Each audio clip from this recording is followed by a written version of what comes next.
اللهم صل على محمد وآل محمد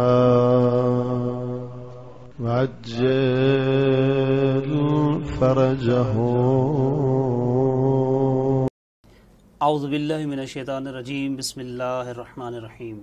الحمد للہ رب العالمین وصلی اللہ علی رسولہ الکریم وعلی اہل بیتہ الطیبین الطاہرین.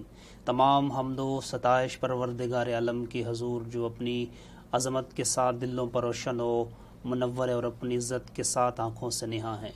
درود و سلام ہوں ذات مصطفیٰ اور ان کی آل پر. ناظرین محترم، ادارہ معارف ولایت نجف الشرف کی جانب سے تمام ناظرین کو خوش آمدید کہتے ہیں.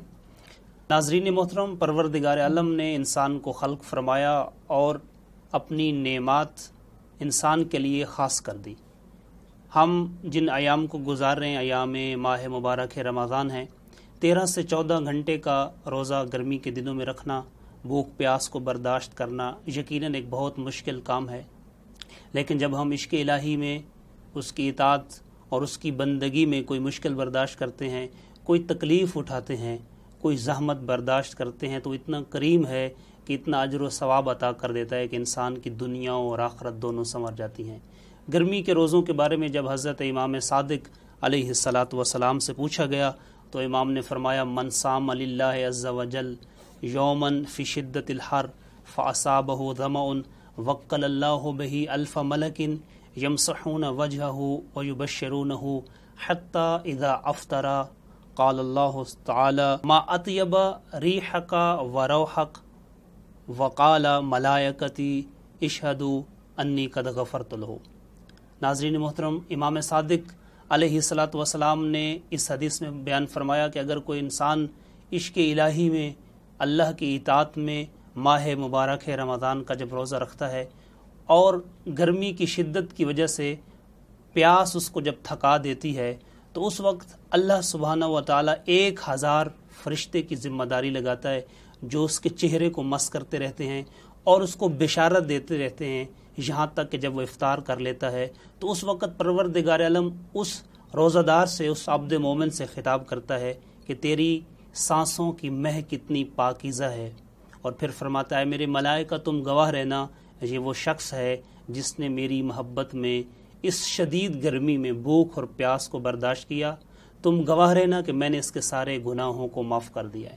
پروردگار عالم ہمیں روزے جیسی عظیم عبادت پر عمل کرنے کی توفیق عطا فرمائے، اور ہمیں دعا ہے پروردگار عالم سے کہ خدا ہمارے تمام گناہوں کو معاف فرمائے. ہمارا پروگرام فقہی مکالمہ چونکہ فقہی عنوان سے ہوتا ہے، اور آج ہمارے ساتھ فقہی مکالمہ میں تشریف رکھتے ہیں مولانا محمد تقی ہاشمی صاحب. السلام علیکم ورحمۃ اللہ.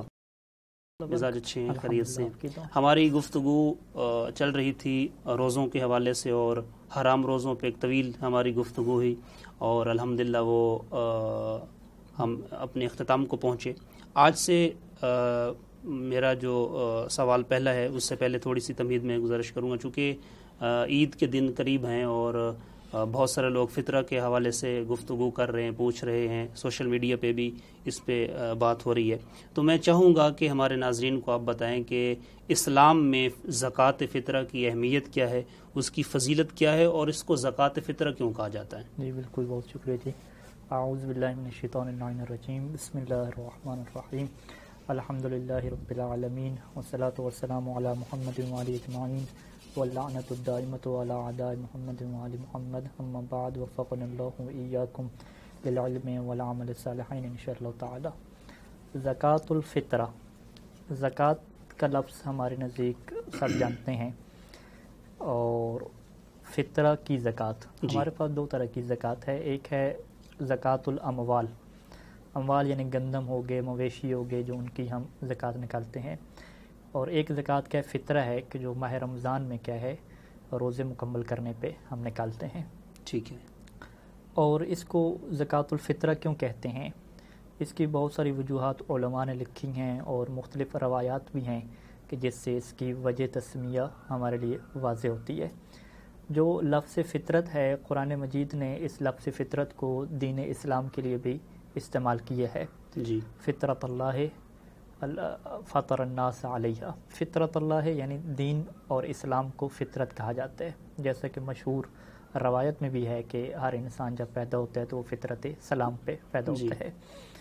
تو فطرہ یعنی اسلام، زکوٰۃ الفطرہ یعنی اسلام کی زکوٰۃ، ٹھیک ہے۔ جس طرح ہم کہتے ہیں کہ فرض کریں کہ امام الشیعہ شیعوں کا امام، اسی طریقے سے جب ہم کہتے ہیں زکوٰۃ الفطرہ یعنی اسلام کی زکوٰۃ، تو یہ ایک ایسی زکوٰۃ ہے کہ جس کو اسلام اور دین کی زکوٰۃ شمار کیا جاتا ہے۔ اس کی یہ وجہ ہے کہ بہت ساری روایات میں، کہ جس میں بہت ساری صحیح سند روایات بھی موجود ہیں، یہ بات بتلائی گئی ہے کہ قرآن مجید میں جب زکوٰۃ کا حکم آیا اور آیت نازل ہوئی کہ اقیموا الصلاۃ وآتوا الزکاۃ، تو وہاں زکوٰۃ سے مراد یہی زکوٰۃ فطری تھی۔ جی۔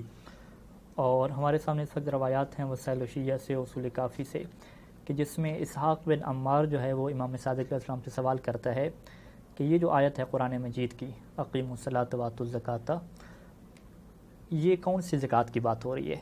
تو قال، تو امام علیہ السلام نے فرمایا کہ الفطرہ، یہ فطرہ کی بات ہو رہی ہے، وہ فطرہ کہ التی افترض اللہ علی المؤمنین، کہ جو اللہ نے مومنین کے اوپر واجب کی ہے۔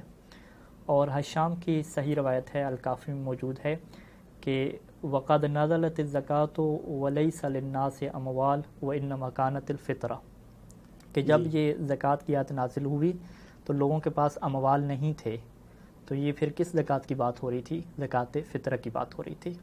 تو پس نماز کے بعد قرآن مجید میں جس زکوٰۃ کا حکم دیا گیا مومنین کو، وہ زکوٰۃ یہی زکوٰۃ فطرہ ہی ہے۔ ٹھیک ہے۔ اور فطرہ چونکہ اسلام کو کہتے ہیں تو ہم یہ کہہ سکتے ہیں زکوٰۃ الاسلام، یعنی اسلام اور جو دین کی زکوٰۃ ہے جو شمار کی جاتی ہے اس میں اس کی اہمیت ہے، اور اسے ہم فطرہ کہتے ہیں۔ دوسری جو ہمیں چیز روایات سے واضح ہوتی ہے کہ فطرہ جو ہے وہ مادہ فاطرہ سے ہے، اور افطار کرنا بھی اسی سے ہے، جس کا مطلب کیا ہے کہ روزے کو ختم کرنا، روزہ کھول دینا۔ جی۔ چونکہ جب روزے مکمل ہوتے ہیں اور انسان اس کے بعد افطار کی طرف جاتا ہے، تو انسان افطار کی طرف تب جائے کہ جب روزے وہ مکمل کر لے اور روزے اس کے مقبول ہو جائیں، تو پھر وہ کیا کرے؟ افطار کرے۔ یعنی ایک ایسی زکوٰۃ کہ جس کے لیے انسان کا افطار کرنا بہترین شمار ہو، اچھا شمار ہو۔ کیوں اچھا شمار ہو؟ کیونکہ اس کے مہینے کے روزے اللہ نے قبول کیے ہوں۔ تو روایات میں جو زکوٰۃ فطرہ ہے، اس کو کہا گیا ہے کہ یہ ایک ایسی فطرہ کی زکوٰۃ ہے کہ جو بندہ یہ ادا نہیں کرے گا اس کے روزے قبول نہیں ہوں گے۔ اور امام علیہ السلام نے روایت میں بیان کیا تھا کہ جس طریقے سے محمد و آل محمد پہ درود بھیجنا ہے، کہ جو نماز میں محمد و آل محمد پہ درود نہ بھیجے اس کی نماز قبول نہیں کی جاتی، اسی طریقے سے زکوٰۃ فطرہ ہے کہ جو زکوٰۃ فطرہ ادا نہ کرے تو اس کے روزے قبول نہیں کی جاتے۔ جب اس کے روزے قبول نہیں ہیں تو پھر اس کے لیے روزے کو چھوڑ دینا، افطار کر دینا، اس کی کوئی بات نہیں بنتی۔ یعنی وہ جب روزے اس کے پہلے ہی نہ ہونے کے برابر ہو گئے تو پہلے سے وہ افطار کے اوپر ہے گویا کہ۔ تو زکوٰۃ الفطرہ کیوں کہا گیا کہ آپ زکوٰۃ دیں، اور اس کے بعد جو ایک پیریڈ ہے روزے کے بعد فطرہ یعنی افطار کا جو پیریڈ ہے، اب شوال آ جائے گی تو آپ افطار کی پیریڈ میں داخل ہو جائیں۔ اور یہ روایت میں پڑھ دیتا ہوں، جس میں وسائل الشیعہ میں یہ روایت ہے اور دیگر کتابوں میں بھی ہے، کہ جس میں جو ہے وہ ابو بصیر اور زرارہ اور عیسیٰ جو حریث سے یہ سب راوی، ابو بصیر اور زرارہ سب نے مل کے جو ہے وہ امام صادق علیہ السلام سے روایت نقل کی ہے، کہ جس میں مولف فرماتے ہیں کہ ان من تمام الصوم اعطاء الزکاۃ یعنی الفطرہ کما ان الصلاۃ علی النبی من تمام الصلاۃ، کہ جس طریقے سے پیغمبر اسلام پہ درود بھیجنا اور نماز کو مکمل کرتا ہے، اسی طریقے سے فطرہ دینا، زکوٰۃ فطرہ دینا روزے کو مکمل کرتا ہے۔ اور پھر امام نے وجہ بھی بیان کی کہ لأنہ من صام ولم یؤد الزکاۃ فلا صوم لہ، کہ جو بندہ روزہ رکھے اور زکوٰۃ فطرہ ادا نہ کرے تو اس کا روزہ ہی نہیں ہے۔ اور اس طریقے سے فرمایا کہ ولا صلاۃ اذا ترک صلاۃ علی النبی، کہ اس بندے کی نماز ہی نہیں ہے کہ جو نماز میں محمد و آل محمد پہ درود نہ بھیجے۔ اور پھر امام علیہ السلام نے قرآن مجید کی آیت پڑھی اور فرمایا کہ اس آیت میں اللہ نے نماز سے پہلے فطرے کا ذکر کیا ہے۔ وہ کون سی آیت ہے؟ سورہ اعلیٰ کی ہے، قد افلح من تزکا وذکر اسم ربہ فصلی، کہ وہ بندے فلاح پا گئے کہ جنہوں نے تزکیہ کیا۔ اب اس تزکیہ سے کیا مراد ہے؟ یہاں پہ تفسیر قمی اور دیگر روایات میں مراد ہے کہ یہاں پہ جو تزکیہ سے مراد ہے یعنی من اخرج الفطرہ تھا، کہ جو فطرہ نکالے، کیونکہ فطرہ بھی کیا ہے؟ انسان کو تزکیہ اور پاکیزگی کی طرف لے جاتا ہے، تو یہ کیا یہاں پہ مراد ہے؟ صحیح. تو لہٰذا دوسری وجہ جو ہمارے سامنے آتی ہے کہ فطرہ یعنی افطار کے جب آپ پیریڈ میں داخل ہو رہے ہیں تو وہ زکوٰۃ دے کر کے داخل ہوں. ٹھیک ہے. تیسری وجہ جو بہت ہی کیا ہے خوبصورت ہے، روایات میں بیان ہوئی ہے کہ فطرہ کا ایک مطلب کیا ہے خلقت اور انسانی بدن کا بھی ہے، کیونکہ قرآن مجید میں کہا کہ فطر الناس، یعنی فطر الناس یعنی انسان کو پیدا کیا. تو جو انسان کی خلقت ہے، پیدائش، اس کو بھی ہم فطرت کہہ سکتے ہیں. تو زکوٰۃ الفطرت یعنی جو انسان کی حفاظت کرے، انسان کے بدن کی حفاظت کرے، انسان کی خلقت کی حفاظت کرے. اب یہ حفاظت کیسے ہوتی ہے؟ روایات سے ہے کہ یہ جو فطرہ ہوتا ہے یہ ایسا ہوتا ہے کہ جو انسان کو موت سے بچاتا ہے.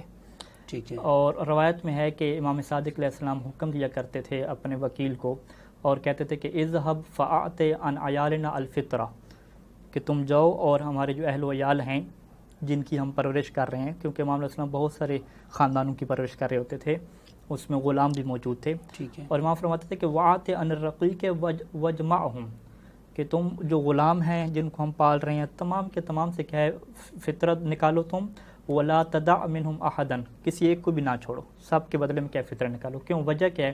فإنک ان ترکت منہم انسانا تخوفت علیہ الفوت، کیونکہ اگر تم کسی ایک انسان کو بھی چھوڑ دو گے تو مجھ صادق آل محمد کو اس کے اوپر موت کا خوف ہے.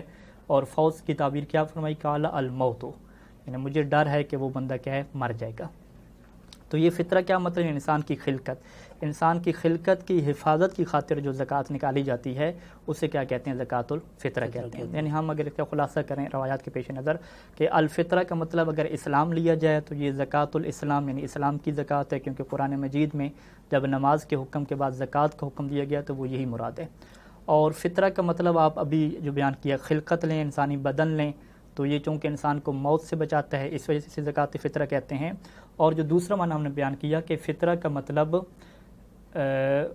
یہاں پہ روایت پڑھی، ہاں فطرہ کا مطلب کیا ہے؟ افطار کی پیریڈ میں آپ داخل ہو رہے ہیں اور اسی کی وجہ سے آپ کا روزہ قبول ہوگا، تو ہم اس کو کہہ سکتے ہیں کہ ایسی زکوٰۃ کہ جو افطار کرنے کے لیے کیا ہے دی جاتی ہے. اس وجہ سے اسلام میں ظاہر ہے بہت زیادہ اہمیت ہے فطرہ کی، جیسا آپ نے فرمایا کہ جس طرح ایک بندہ نماز پڑھتا ہے اور اگر وہ صلاۃ علی النبی نہیں کرتا، نہیں پڑھتا تو اس کی نماز قبول جب روزے قبول نہیں ہے تو وہ کس طریقے سے پھر فطرہ کی پیریڈ میں کیا داخل ہو رہے ہیں. اچھا، یہ جو فطرہ ہے اس کا نکالنے کا کوئی خاص وقت ہے؟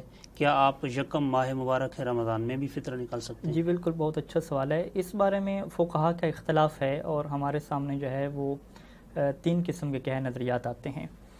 پہلا جو مشہور نظریہ ہے وہ یہ نظریہ ہے کہ جب عید کا چاند نظر آ جائے، یعنی جسے ہم چاند رات کہتے ہیں، تو چاند رات جو ہے وہ فطرہ نکالنے کا ٹائم ہوتا ہے اور یہ ٹائم آپ کا کیا ہے صبح عید کی نماز تک رہتا ہے. یہ ایک مشہور نظریہ ہے. جی. اور دوسرا نظریہ جو کچھ فقہا کا بھی ہے کہ فطرے کا جو وقت ہے وہ صبح اول شوال، جب صبح عید کا روز ہوگا اور جیسے نماز فجر آپ پڑھیں گے تو اس کے بعد کیا فطرہ دینے کا ٹائم ہے، ادائیگی آپ کریں گے، ادائیگی اس ٹائم آپ کریں گے، اس سے پہلے آپ کے اوپر واجب نہیں ہوتا. تیسرا نظریہ جو سید سیستانی کا اور دیگر فقہا کا بھی ہے، شیخ طوسی بھی اس میں موجود ہیں، کہ فطرے کا جو ٹائم ہے وہ اول ماہ رمضان، جیسے ماہ رمضان شروع ہو جائے آپ فطرہ ادا کر سکتے ہیں، وہ آپ کا ٹائم کیا ہے شروع ہو جاتا ہے فطرے کا. اور اس اختلاف کی وجہ ہمارے پاس ظاہری بات ہے فقہا اپنی ذاتی کسی وجوہات کی بنیاد پہ تو اختلاف نہیں کرتے، روایات کا اختلاف ہوتا ہے. اگر میں سید سیستانی کی جو ہے وہ نظریے کے اوپر ایک روایت پڑھنا چاہوں کہ ماہ رمضان جیسے شروع ہو جائے اول رمضان سے آپ فطرہ نکال دیں اپنا، تو اس کے لیے ہمارے پاس جو ہے وہ صحیحۃ الفضلاء اسے کہتے ہیں کہ بہت سارے جو ہے وہ بڑے بڑے راوی ہیں ہمارے پاس، محمد بن مسلم، برید بن معاویہ، فضیل بن یسار، اس جیسے جو راوی ہیں ان سب نے کیا ہے امام علیہ السلام سے یعنی امام محمد باقر علیہ السلام سے اور امام صادق علیہ السلام سے یہ روایت کیا نقل کی ہے. اور جس میں امام محمد باقر علیہ السلام اور امام صادق علیہ السلام یہ فرماتے ہیں کہ علی الرجل ان یعطی عن کل من یعول، کہ ایک بندے کے اوپر واجب ہوتا ہے کہ وہ فطرہ نکالے جس کی بھی وہ پرورش کر رہا ہے، چاہے وہ آزاد ہے، غلام ہے، بڑا ہے، چھوٹا ہے. اور پھر فرمایا کہ یعطی یوم الفطر قبل الصلاۃ، کہ وہ اپنا فطرہ دے عید الفطر کے روز نماز عید پڑھنے سے پہلے، جیسا کہ سید خوئی کا یہ نظریہ ہے. اور پھر اس روایت میں کہ فہو افضل، ایسا کرنا بہت ہی افضل ہے، یعنی عید کی نماز سے پہلے، عید کی نماز سے پہلے فطرہ دینا. پھر اگلا جملہ کیا ہے کہ وَهُوَ فِي سَاعَةٍ أَن يُعْطِيهَا مِنْ أَوَّلِ يَوْمٍ يَدْخُلُ مِنْ شَهْرِ رَمْضَانِ إِلَىٰ آخِرِهِ، کہ فَهُوَ فِي سَاعَةٍ، لیکن اس بندے کو سہولت ہے.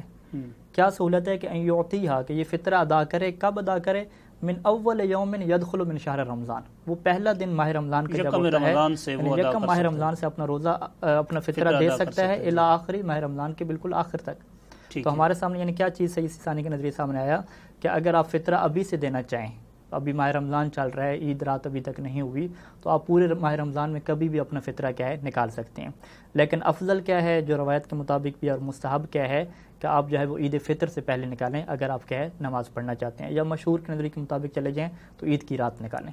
لیکن چونکہ اب ہم معاشرے میں دیکھ رہے ہیں کہ چونکہ ہمارا مقصد کیا ہوتا ہے فقراء کی مدد کرنا ہوتا ہے، تو وہ ماہ رمضان کے شروع میں ہم انہیں فطرہ دے دیں تو یہ زیادہ ان کے لیے کیا سہولت ہو جائے گی اور بہتر ہو جائے گا. اپنے کھانے کے لیے کچھ لینا ہے یا بچوں کے کپڑے وغیرہ لینے ہیں تو وہ پہلے دے سکتے ہیں، اس میں کیا ہے کوئی مشکل نہیں. اچھا قبلہ، یہ میں عرض کرنا چاہوں گا خدمت میں کہ زکوٰۃ فطرہ کی کوئی شرائط بھی ہیں یا جن لوگوں پر یہ واجب ہوتا ہے ان کی کچھ شرائط ہیں؟ جی بالکل. زکوٰۃ فطرہ کن لوگوں کے اوپر واجب ہوتا ہے؟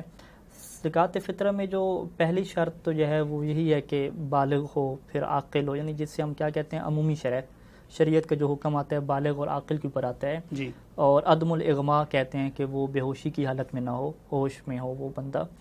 اور اسی طریقے سے آزاد و غلام نہ ہو. اور ایک شرط جو اہم ہے کہ وہ الغنا، کہ یہ بندہ کیا ہونا چاہیے شرعی طور پہ فقیر نہیں ہونا چاہیے، اس کو کیا ہونا چاہیے غنا، یعنی یہ امیر ہونا چاہیے. معذرت، فقیر کی کیا تعریف ہے؟ جی یہ جو ہے جب ہم شریعت میں یہ کہتے ہیں کہ غنا ہو اور فقیر نہ ہو، اس کا مطلب کیا ہوتا ہے؟ یعنی جب ہم یہ سوال کریں کہ شریعت میں امیر اور غریب کا کیا معیار ہے، جی، یعنی فقیر اور غنی کا کیا معیار ہے؟ جی ٹھیک ہے. یعنی وہ فقیر کے جس سے آپ خمس دے سکتے ہیں، جس سے آپ زکوٰۃ دے سکتے ہیں، اس فقیر سے ہماری کیا مراد ہوتی ہے کہ ہر وہ بندہ جس کے پاس اپنے پورے سال کا خرچ نہ ہو، اپنا اور اپنے اہل جال کا خرچہ اس کے پاس نہیں ہو، یا خرچ نہ ہو، یا ایسا کوئی اس کی نوکری نہ ہو، کوئی پیشہ نہ ہو کہ جس سے وہ اپنے پورے سال کا خرچہ کیا پورا کر سکے، ذریعہ معاش اس کا ایسا ذریعہ معاش مستقل طور پہ اس کے پاس نہ ہو. یعنی فرض کریں ایک مزدور ہے، اگر وہ اتنی مزدوری کرتا ہے کہ ہر مہینے اس کے پاس پیسے آ جاتے ہیں اور آگے بھی اسے پتہ ہے کہ مجھے مزدوری ملتی رہے گی، تو وہ کس میں چلا جائے گا؟ غنی میں چلا جائے گا، ٹھیک ہے، کہ وہ امیر ہے. لیکن ایک ایسا مزدور ہے کہ جسے مکمل طور پہ مزدوری نہیں ملتی، کبھی ملتی ہے کبھی نہیں ملتی، یعنی مہینے کا خرچہ بھی اس کا پورا نہیں ہوتا، مزدوری ملتی ہے خود معذور ہے مثلا، یا خود معذور ہے کر نہیں سکتا. یعنی ہم اس میں یہ بھی کہہ سکتے ہیں کہ ایک بندہ کام کر رہا ہے، فرض کریں مزدور کی ہم نے مثال دی، یا ایک بندہ دکان پہ کام کر رہا ہے لیکن اس کے اخراجات زیادہ ہیں، اس کا اہل و عیال بڑا ہے اور فیملی سٹیٹس اس کا بڑا ہے، اخراجات زیادہ ہیں، وہ اخراجات اس کے پورے نہیں ہو رہے سالانہ، تو یہ بھی فقیر شمار ہوگا. اچھا، یعنی ممکن ہے کہ معاشرے میں اسے امیر شمار کیا جائے کہ اس کی اتنی بڑی دکان ہے، اتنی بڑی گاڑی ہے، لیکن ہم اس کے اخراجات کو دیکھیں گے. نہیں مطلب آپ نے فرمایا کہ اس کا ایک سٹیٹس ہے معاشرے میں، اور وہ سٹیٹس کو برقرار رکھنے کے لیے اس کے وہ سارے اخراجات پورے نہیں ہو رہے، تو کیا وہ اپنا سٹیٹس کم نہیں کرے گا اپنے اخراجات کو سٹیٹس کے؟ دیکھیں اگر وہ سٹیٹس ایسا ہے کہ جس کے اوپر فضول خرچی نہیں ہے، فضول خرچی کے اسلام میں مذمت ہے، صحیح، فضول خرچی اس کی عزت نفس اگر مجروح ہوتی ہے، فرض کریں بالکل عزت نفس اس کی مجروح ہوتی ہے. یعنی اب وہ فرض کریں معاشرے کا جو سٹیٹس ہے اس کو اسلام نے ختم کرنے کا نہیں کہا، اسلام نے اس کی جو ہے وہ قبول کیا اور کہا کہ آپ اسی سٹیٹس کے اوپر رہیں. اگر آپ کے سالانہ اخراجات پورے نہیں ہو رہے تو اسلام اسے فقیر کہے گا. یعنی وہ خمس اور زکوٰۃ لے کر بھی اپنی عزت نفس کو بچائے اور سٹیٹس کو کیا رکھے، برقرار رکھے، یہ ہو جائے گا. تو لہٰذا جو بندہ زکوٰۃ فطرہ نکالنا چاہے، یعنی جس کے اوپر وجوب ہوتا ہے، اس کے اوپر ضروری ہے کہ وہ فقیر نہ ہو. اور روایات میں اس کو بڑے اچھے طریقے سے بیان کیا گیا ہے کہ جس میں صحیح حلبی کی صحیح روایت ہے امام صادق علیہ السلام سے، جس میں امام صادق علیہ السلام کے بارے میں پوچھا گیا کہ ایک ایسا بندہ کہ یاخذ من الزکوٰۃ، کہ جو پہلے سے خود ہی زکوٰۃ لیتا ہے کیونکہ اس کے اخراجات پورے نہیں ہوتے، علیہ صدقۃ الفطرہ، کیا اس کے اوپر بھی واجب ہے کہ وہ فطرہ اپنے نکالے؟ تو امام فرمایا کہ لا، اس کے اوپر یہ نکالنا واجب نہیں ہے. تو ضروری کیا ہے کہ بندے کو کیا ہونا چاہیے؟ غنی اور امیر ہونا چاہیے، تب اس کے اوپر کیا ہوگا؟ زکوٰۃ فطرہ واجب ہوگا. صحیح. اچھا، کیا انسان دوسروں کی زکوٰۃ فطر اپنی طرف سے ادا کر سکتا ہے، یا خود ہر انسان کے لیے اپنی زکوٰۃ فطرہ خود دینا واجب ہے؟ یہ اچھا سوال ہے. تو یہاں پہ جو زکوٰۃ فطرہ ہے وہ فقط اپنا واجب نہیں ہوتا نکالنا، اچھا، بلکہ روایات میں یہ ہے کہ من یعول، کہ ہر وہ بندہ جس کی یہ پرورش کر رہے، چاہے اس کی پرورش کرنا، اس کے اخراجات کو پورا کرنا اس کے اوپر واجب ہو یا اس کے اوپر شرعی طور پہ واجب نہ ہو، چاہے جس کی وہ پرورش کر رہا ہے وہ چھوٹا بچہ ہی کیوں نہ ہو، اس کا بھی زکوٰۃ فطرہ نکالنا اس کے اوپر واجب ہے. یعنی ہمارے سامنے تو روایات میں کیا کہا گیا کہ عن الصغیر والکبیر والحر والعبد، جس کی بھی انسان پرورش کرتا ہے اس کا فطرہ نکالنا اس کے اوپر واجب ہوتا ہے. حتیٰ کہ روایات میں یہ بھی ہے کہ اگر ایک رات کے لیے 2 دنوں کے لیے یا ہفتے کے لیے آپ کے پاس کوئی بندہ آتا ہے اور آپ اس کی پرورش کرتے ہیں یعنی اس کے اخراجات کو پرورش سے یہ مراد ہے کہ جب مہمان یا کوئی دوست آپ کے پاس آتا ہے تو آپ اس کی تمام امور کی ذمہ داری لے لیتے ہیں. خدا نخواستہ وہ بیمار ہو جائے گا تو اس کو ہاسپٹل لے جائیں گے یا اس کو کوئی بھی مشکل ہے تو آپ اس کو پورا کریں گے. ٹھیک ہے. ہمارے پاس روایت ہے ابن جو ہے وہ یزید کی روایت ہے کہ قال سألت ابا عبداللہ عن الرجل يكون عنده الضيف کہ میں نے امام صادق علیہ السلام سے سوال کیا کہ اس کے پاس ایک بندہ ہے جس کے پاس کیا ہے الضيف من اخوانه اس کے بھائیوں میں سے ایک جو ہے وہ مہمان بن کے آیا ہے اور اس کے پاس رہتا ہے تو کیا اس کو بھی فطرہ واجب ہوگا؟ تو امام نے فرمایا کہ نعم الفطرۃ واجبۃ علی کل من یعول کہ فطرہ ہر اس کا نکالنا ضروری ہے کہ جو آپ کی کفالت میں ہے اور جس کی آپ نے ذمہ داری اٹھا رکھی ہے. صحیح. اچھا قبلہ میں یہ پوچھنا چاہوں گا کہ فقہ میں مہمان سے کیا مراد ہے اور افطاری پر آنے والے لوگ جو کھانا کھاتے ہیں افطاری کرتے ہیں کیا ان کا فطرہ بھی میزبان پر واجب ہوگا؟ جی یہاں پہ دیکھیں میں ناظرین کے لیے اس چیز کو واضح کرنا چاہوں گا کہ روایات میں جو مہمان کا ذکر ہوا ہے اس میں جو امام علیہ السلام نے قاعدہ کلیہ دیا تھا کہ من یعول کہ جو انسان کے اہل و عیال میں شمار ہو اور اس کو مثال کے طور پہ فارسی میں کیا کہتے ہیں کہ وہ نان خور یعنی وہ اس کے پاس روٹی کھانے والا ایک محاورہ ہے. روٹی کھانا ضروری نہیں ہوتا. اصل مراد کیا ہے کہ کون سے مہمان کا فطرہ میزبان کے اوپر واجب ہوتا ہے. ٹھیک ہے. اس سے مراد وہ مہمان ہے کہ جس کی اس نے ذمہ داری اٹھائی ہو مکمل طور پہ. دیکھیں جو بندہ آپ کے ہاں فقط افطار پہ آ رہا ہے آپ کے ہاں کھانا کھا کے وہ چلا جائے گا ایسا نہیں ہے کہ آپ نے پوری رات اس کی ذمہ داری اٹھائی ہوئی ہے. وہ کھانا کھائے گا اور چلا جائے گا. مہمان کسے کہتے ہیں کہ آپ کے گھر وہ آئے اور غروب سے پہلے آ جائے اور پوری رات وہاں پہ وہ رہے اور جتنے بھی اس کے مسائل ہوں گے یعنی اس نے وضو کرنا ہے نہانا ہے اس کو کوئی چیز کھانے پینے کے لیے چاہیے فرض کریں اگر وہ بیمار ہو جاتا ہے تو وہ ساری کس کے اوپر ہے میزبان کے اوپر ہے. یعنی اگر اس طرح کا کوئی مہمان آ رہا ہے کہ جو بالکل آپ کے اہل و عیال کی طرح بن گیا ہے کہ آپ مکمل طور پر اس کی دیکھ بھال کرتے ہیں اس کے معاملات اس پہ ڈیپینڈ کرتے ہیں بالکل میزبان کے اوپر ڈیپینڈ کر رہا ہے وہ تو وہ کون سا مہمان ہوگا کہ جو اس کا اہل و عیال کا حصہ شمار ہوگا کہ جس کی زکوٰۃ نکالنا میزبان کے اوپر کیا ہوگا واجب ہوگا. لہٰذا اگر فقط کسی کی افطاری کروا رہے ہیں یا فقط کیا ہے ایک بندہ آپ کے گھر پہ آ رہا ہے وہ کھا پی کے چلا جاتا ہے تو اس کا فطرہ ادا کرنا واجب نہیں ہے. بلکہ صحیح سیستانی کے مطابق اگر غروب کے بعد بھی کوئی مہمان آ جاتا ہے اور وہ بھی کیا اہل و عیال میں شمار ہوتا ہے تو یہ احتیاط واجب کے طور پہ اس کا فطرہ بھی کیا ہے میزبان کے اوپر آ جاتا ہے. اور یہاں پہ میں ناظرین کی خدمت میں ایک چیز پیش کروں کہ دیکھیں یہ چیز ضروری نہیں ہوتی کہ اگر میزبان کے اوپر آ گیا تو میزبان ہی نکالے. مہمان کے اوپر نکالنا گناہ ہو جائے گا گویا کہ. ٹھیک ہے. یعنی اب لوگ ڈر رہے ہیں کہ جی ہم اس کے گھر نہیں جاتے اگر جائیں گے تو فطرہ اس کے اوپر لگ جائے گا. بھی ٹھیک ہے لگ جائے لیکن آپ خود دے دیں. ٹھیک ہے. اچھا یہ بھی آپشن موجود ہے آپ کے خود دینے کا آپشن موجود ہے لیکن اس میں کیا کرنا ہے میزبان جس کے اوپر واجب ہوا ہے فطرہ آپ اس کی اجازت سے دے دیں. ٹھیک ہے. میزبان سے آپ پوچھیں کہ بھی دیکھیں شریعت نے آپ کے اوپر فطرہ ہمارا واجب کیا ہے لیکن آپ ہمیں اجازت دیں اور ہم اپنا فطرہ کیا خود نکال دیتے ہیں. ٹھیک ہے. تو میزبان کے ٹھیک ہے میری طرف سے اجازت ہے آپ پورے فیملی والے آ گئے ہیں ماشاءاللہ سے ہمارے گھر پہ رہیں تو اپنا فطرہ آپ خود نکالیں ہم اجازت آپ کو دیتے ہیں. یعنی ہمارے پاس ایک کلی قانون یہی ہے کہ جس کے اوپر فطرہ واجب ہو جاتا ہے ضروری نہیں ہے کہ وہ خود ہی نکالے.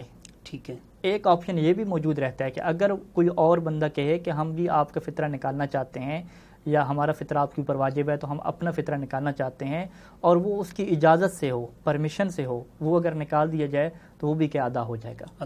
لہٰذا اس میں یعنی مشکل میں پڑنے والی بات نہیں ہے کہ آپ کسی کا مہمان چلے جائیں ٹھیک ہے وہ کہ مولانا صاحب ہمارے گھر مہمان نہ آئیں آپ کا فطرہ ہمارے اوپر لگ جائے گا. ہم کہیں گے ٹھیک ہے 150 روپے آپ کے اوپر لگے گا تو ہم دے دیں گے. ٹھیک ہے. اس میں کیا مشکل ہے ہم بچے بھی لے کر آ رہے ہیں اس کا فطرہ ہم پہلے بھی دیتے تھے ہم خود دے دیں گے. آپ بس ہمیں اجازت دے دیں. تو اگر وہ اجازت دیتے اپنے فطرہ آپ خود دے رہے ہیں تو یہ مشکل ہی ساری ختم ہو جائے گی. اجازت مل جائے گی یقیناً یہ بڑا آسانی سے مل جائے گی. بات ہے. اسی سے آغاز میرا ایک اور سوال بھی ہے یعنی یہ تو آپ نے فرمایا کہ جب آپ کسی کے یہاں مہمان ٹھہرتے ہیں تو آپ اپنا فطرہ ان کی اجازت سے دے سکتے ہیں. اس کے برعکس اگر صورتحال ہو یعنی میں کسی کے ہاں ٹھہرا میں مہمان تھا اور میرے تمام معاملات اس پہ وہ ڈیپینڈ کر رہے تھے لیکن وہ نہیں دے رہا یعنی جو میرا میزبان تھا اگر وہ زکوٰۃ فطرہ ادا نہیں کرتا تو اس صورت میں میری شرعی ذمہ داری کیا ہوگی؟ ہاں بالکل یہ سوال ہم تھوڑا عمومی بھی کر لیتے ہیں. فرض کریں کہ آپ کا فطرہ جو ہے وہ آپ کے والد کے اوپر واجب ہو گیا. ٹھیک ہے. کیونکہ والد آپ کے کیا اخراجات اٹھا رہے تھے والد نے کیا آپ کا فطرہ ادا نہیں کیا یا فرض کریں کہ گھر کا جو بڑا بھائی ہے وہ سب کے اخراجات چلا رہے، ٹھیک ہے، بڑے بھائی نے کیا ہے وہ فطرہ ادا نہیں کیا، یا فرض کریں کہ ایک فیملی ہے اس کو کوئی اور بندہ کیا ہے پال رہا ہے اس فیملی کو، اس نے ان کا فطرہ ادا نہیں کیا، تو سید ثانی فرماتے ہیں کہ احتیاط واجب کے طور پہ آپ کے اوپر ضروری ہوتا ہے کہ آپ اپنا فطرہ آپ خود دیں۔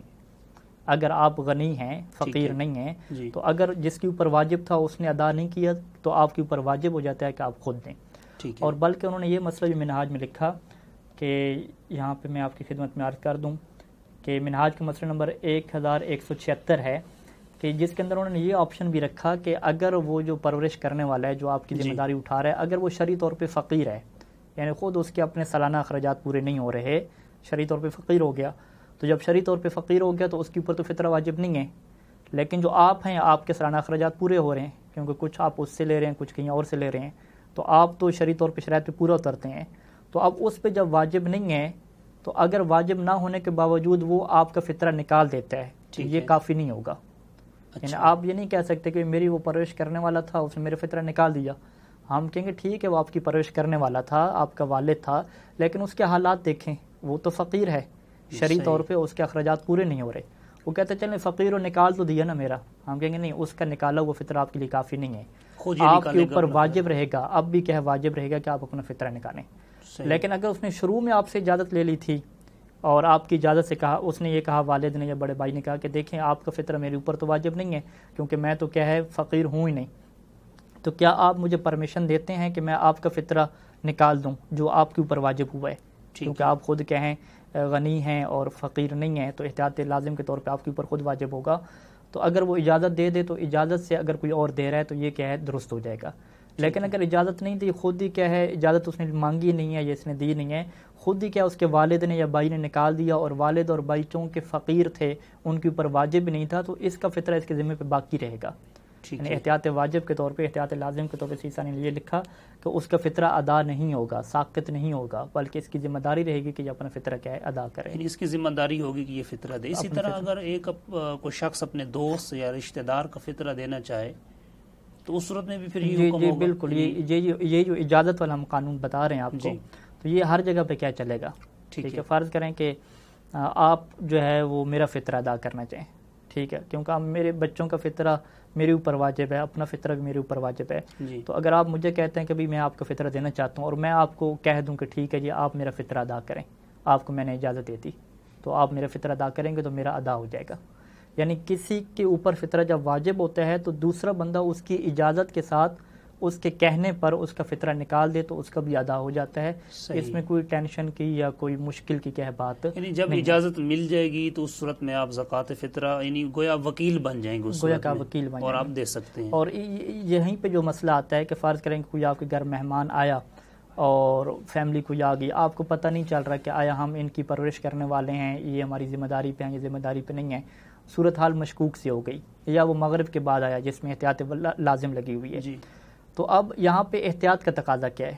سید ثانی یہ فرماتے ہیں کہ احتیاط کا تقاضا کیا ہے کہ ان میں سے کوئی بھی ایک اگر فطرہ دے تو وہ دوسرے کی اجازت سے دے دے، ٹھیک ہے۔ فرض کریں کہ مجھے نہیں پتا کہ میں آیا اس کا مہمان بنا ہوں شرعی طور پہ یا مہمان نہیں بنا، یعنی اس کی میں اہل و عیال کا فرد شمار ہوا ہوں یا نہیں ہوا، تاکہ میرا فطرہ اس کے اوپر واجب ہو جائے، نہیں پتا، اور میزبان کو بھی نہیں پتا، صورتحال مشکوک ہے کیونکہ مغرب کے بعد آ رہے ہیں، یا فرض کریں کہ اخراجات وہ خود بھی کر رہے ہیں یہ بھی کر رہے ہیں، مل کے چلا رہے ہیں، صورتحال مشکوک ہو گئی۔ جب صورتحال مشکوک ہو گئی تو اب سید ثانی یہ فرماتے ہیں کہ دونوں میں سے اگر کوئی ایک بھی فطرہ دینا چاہے تو وہ دوسرے سے اجازت لے لے، تو یہ بہترین طریقہ ہے، ٹھیک ہے۔ فرض کریں اگر میرا فطرہ میرے اوپر واجب تھا اور میں مہمان تھا تو جب آپ مجھ سے آپ اجازت لے لیں گے یا میں اپنا فطرہ دیتے ہوئے آپ سے اجازت لے لوں گا تو یقیناً کیا فطرہ ادا ہو جائے گا۔ ٹھیک ہے، بہت شکریہ صاحب، آپ تشریف لے کر آئے۔ جی تو ناظرین محترم، آج کے فقہی مکالمہ میں ہم نے بات کی زکوٰۃ فطرہ پر، اور آخری ہمارا جو مسئلہ تھا کہ جب ایسی صورتحال بن جائے کہ میزبان کو شک ہو کہ یہ آنے والا مہمان میرے عیال میں شمار ہوتا ہے، اور اسی طرح اگر مہمان شک کر رہا ہو کہ میں اس کے عیال میں شمار ہوتا ہوں یا نہیں ہوتا، تو اس صورت میں دونوں مشورہ کر لیں اور ایک بندہ زکوٰۃ فطرہ اگر ادا کر دے گا تو زکوٰۃ فطرہ ادا ہو جائے گا۔ ملتے ہیں ایک نئے موضوع پر ایک نئے فقہی مکالمہ کے ساتھ، تب تک کے لیے اللہ حافظ۔